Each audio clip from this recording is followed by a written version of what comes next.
Adventure Man, a new radio friend of yours. I'm going to be on hand every day at this time to bring you stories jam-packed with adventure, suspense, and mystery. Well, let's take a quick look at what's in store for you this evening in a story called Stampede on the Chisolm Trail. Jim wheeled his horse and drew his .45. He shouted, "Maxwell, they're here," and fired 2 shots toward the sound he'd heard, exploding the cattle into a wild, plunging stampede. He heard Maxwell and the other 3 men go into action, and leaving the herd to them, he drove toward where the strange horse had been.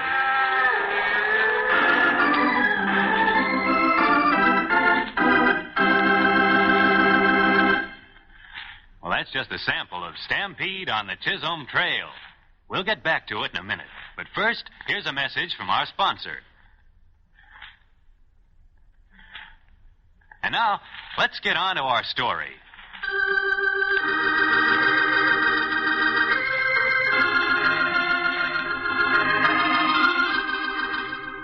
One of the most famous and fabulous landmarks in the long and colorful history of the West is the Chisolm Trail. A route that the ranchers followed as they drove their great herds of cattle from the rich rangeland of the southern section of the plains country to the railroad centers of the north. Today, ancient wheel ruts in the arid soil of Texas and Kansas and the broken banks at the river crossings tell the story of hundreds of rattling chuck wagons and the passing of thousands of cattle. But there's little to tell of the passing of countless men who died along the trail, or of the honest fortunes lost and dishonest ones gained by those who matched wits and six-gun skill in the fight of law against lawlessness, the fight around which our story tonight is woven.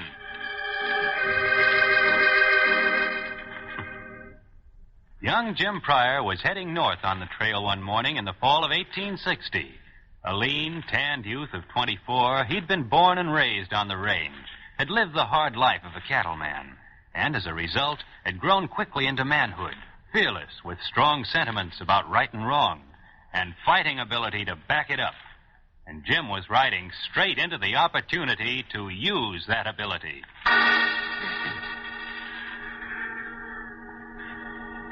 It was in the middle of the afternoon when Jim caught up with the herd that had been ahead of him. It was spread out in front of him as he approached, a good 450 or 500 head. He noticed first that there were no fringe riders, and then he saw what appeared to be the whole crew gathered in a group, some of them astride their ponies, others standing. Jim reined up, and even at that distance, he could tell that anger was ruling the group. Arms were waved threateningly now and then, and the men moved fretfully. One of them in particular was obviously incensed. A big man. He walked to and fro, taking his sombrero off his bushy head and putting it back on. His arms rose and fell, and suddenly he walked up to another of the standing men, stood there for a second, and abruptly his right fist drew back, snaked out, and landed on the other's chin, dropping him to the dust. Then the group left the fallen man, put spurs to their horses, and threading their way through the herd, rode off to the north.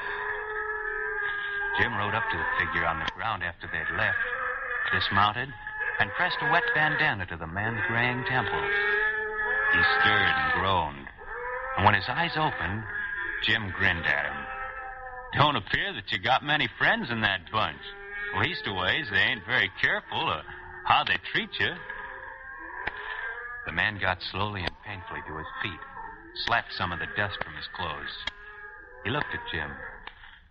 "What do you want?" Well, it didn't take young Pryor long to explain that if there were anybody in sight who looked like he wanted or needed anything, it was the bedraggled-looking character standing in front of him. It took a little time for the story to come out, but when it did, Jim Pryor found himself with a new job, a job that promised nothing but a short future, a very short future.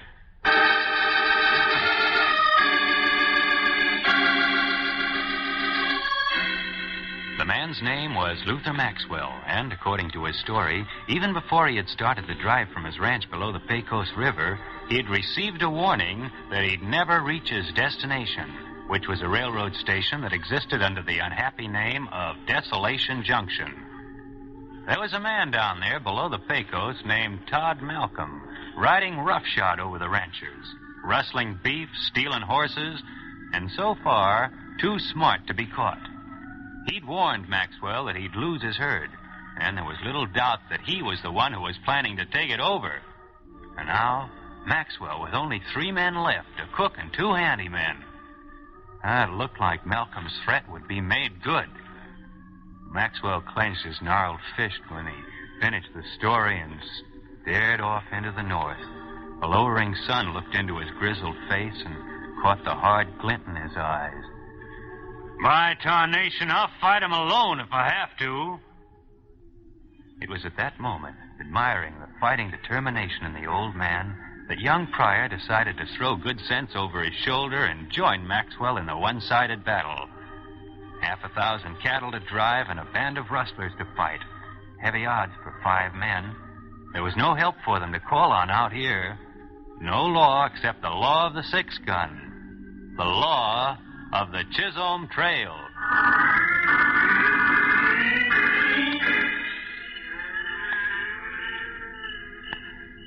An uneasy night descended on the little group.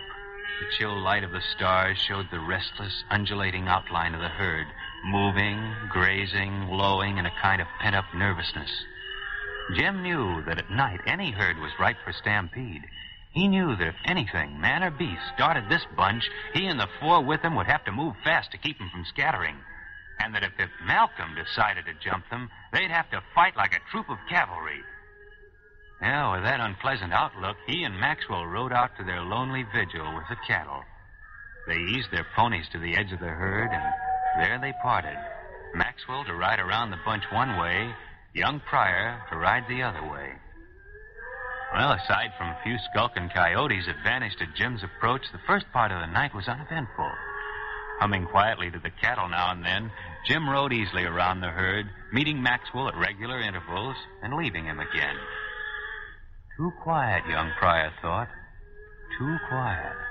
In his uneasiness, he stopped his horse now and then to listen, to feel the air and the darkness. He heard the cattle and the coyotes and heard Maxwell singing a cowboy's lullaby. He felt the wind, smelled the odors of the night. All normal things, but somehow it didn't feel right.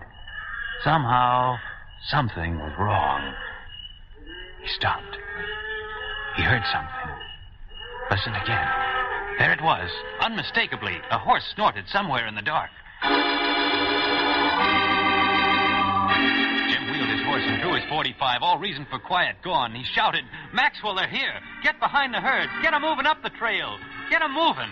He fired 2 shots toward the noisy herd, floating the cattle into a wild, plunging stampede. He heard Maxwell and the other 3 men go into action, and leaving the herd to them, he drove toward where he thought the strange horse had been. He caught a glimpse of a fleeting shadow, but lost it in the darkness before he had time for a shot. The night echoed and re-echoed the roar of 6 guns and the thunder of hooves. Nobody could stop or swerve those cattle now. They were blind, terrified, plunging relentlessly ahead. Jim and Maxwell had stampeded the cattle themselves, but they were headed the right way, toward Desolation Junction. The first round had caught Malcolm before he was out of his corner.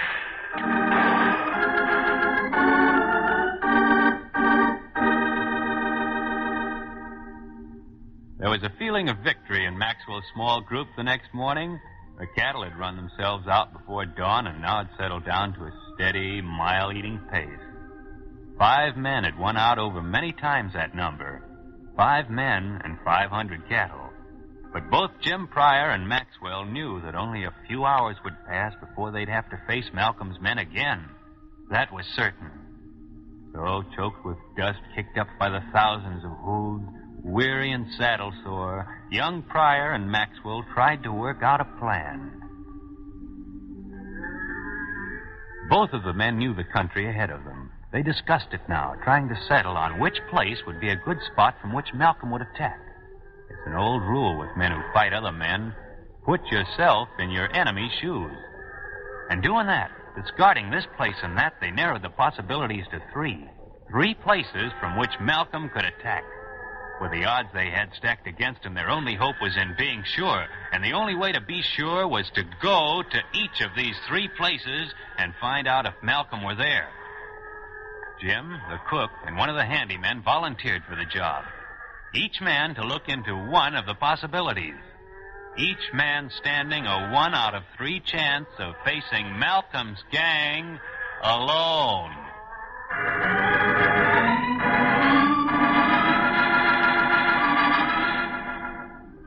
To Luther Maxwell, waiting for the scouts to return, the hours seemed like days. 1 passed, 60 long minutes, another. And then the cook came back. He found nothing.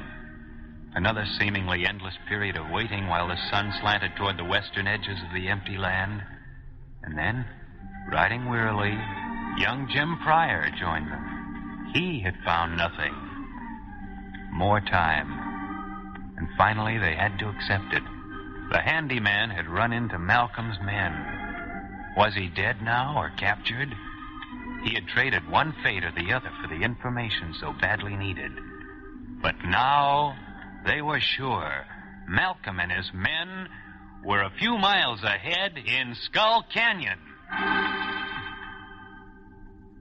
Skull Canyon. Both Pryor and Maxwell knew the place, near a river crossing. A short canyon on their right, dead-ended. In their mind's eye, they could see the gang. There was a pocket on one side, an indentation in the canyon wall. That's where they'd be, out of sight. The river crossing did away with the idea of trying to stampede the cattle by. They had to slow down for the river. And suddenly, Jim had it. There wasn't time to argue the pros and cons of the plan. It had to work, and they had to move fast.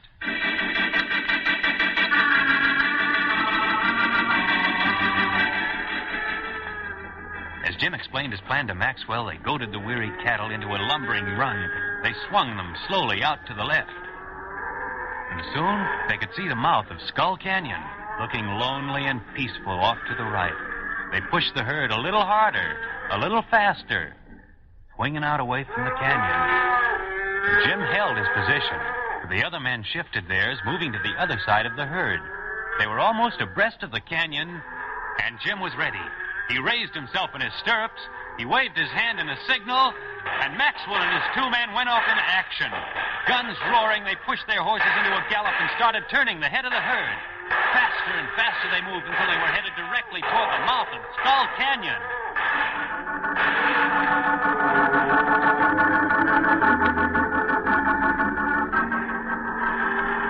Young Pryor reached the canyon in time to see Malcolm's men start out of their hiding place.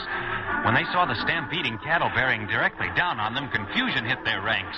They scattered, some of them racing to the end of the canyon to attempt escape up the steep sides, others trying to cut in front of the herd only to fall into the avalanche of heavy bodies. Jim saw 2 of them wheel their horses back into the pocket, and his glimpse was just long enough to let him recognize the man who had hit Maxwell back on the trail. The other man, Jim guessed, was Malcolm himself. He dropped from his horse and, going partway up the canyon side, started toward the 2. He reached down and loosened the 6-gun in his holster. It took a second or 2 to wipe the sweat out of his eyes as he reached the edge of the pocket. And then he moved quickly into the open, crouched slightly, his arms bent a little at the elbow. "I'm calling this hand, Malcolm." The 2 men whirled to face him, their gun hands streaking toward their hips. Pryor's coat slid out of the leather in one easy, lightning-like movement, and at the same time he made one quick step to the left, and the 6-gun roared. In a matter of seconds, it was over. Malcolm jerked forward, took a step, and crumpled. The other man whirled and fell as Jim's slug crashed through his shoulder. Young Pryor walked over to the 2 men. As a precaution, kicked their guns out of reach. "Didn't know 5 men could put up such a scrap, did you? Leastways, 5 men and 500 dogies."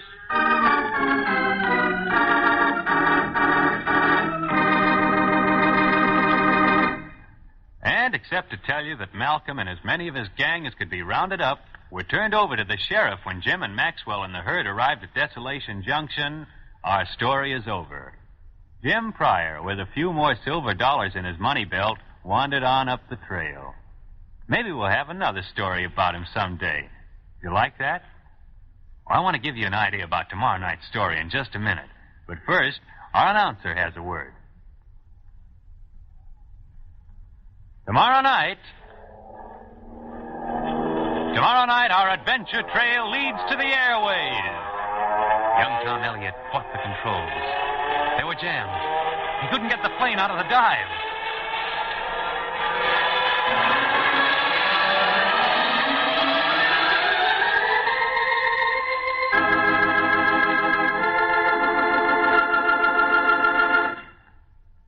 Join us tomorrow night along Adventure Trail.